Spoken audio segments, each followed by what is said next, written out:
আর একটা রাউন্ড, এইবার জিতলেই সব কভার হয়ে যাবে। তো ঠিক আছে, একটা রাউন্ডের জন্য আমিও আছি। বেশি করে ধরো যেন সব একবারে উঠে আসে। এই সুযোগ মিস করো না। ঠিক বলেছো, জাহেরে চিতার বহুগুণে আজ জিতে নেব। আমার সাথে এটা কেন হলো? আমি তো সব হয়ে গেলাম।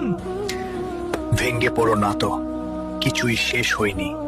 আরো টাকা জোগাড় করো, দরকার হলে কিছু বিক্রয় করো, না হলে কারো থেকে ধার নাও। প্রয়োজন হলে চুরি করো, এই টাকা এখান থেকে তুলতে হবে। না, যথেষ্ট হয়েছে আর না। আমি রব্বুল আলামিনের কাছে তোবা করছি। বোকা ছেলে, এত কিছু করে তুমি কি ভেবেছো আল্লাহ তোমায় ক্ষমা করে দেবেন? তোমার সামনে কিভাবে মুখ দেখাবে?